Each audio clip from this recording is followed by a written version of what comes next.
আসসালামু আলাইকুম।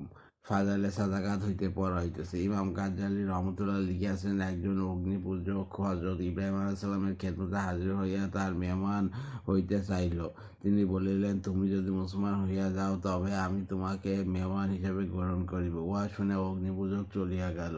আল্লাহ তাআলার পক্ষ হইতে ওহী আসিল, হে ইব্রাহিম, তুমি এক ওয়াক্তের খানা পরিবর্তন না করিবার কারণে খাওয়াইতে পারিলে না, আর আমি 70 বছর যাবৎ তার কুপুরি সত্ত্বেও তাকে খানা খাওয়াইতেছি।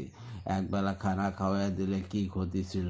হযরত ইব্রাহিম আলাইহিস সালাম তৎক্ষণাৎ তার খোঁজে দৌড়াইতে লাগিলেন এবং তাহাকে পাইয়া গেলেন। তাহাকে সঙ্গে করিয়া ফিরা আনিলেন এবং খানা খাওয়াইলেন। অগ্নিপূজক লোকটি জিজ্ঞাসা করিল, আপনি কেন নিজে আমার তালাশে বাহির হইলেন?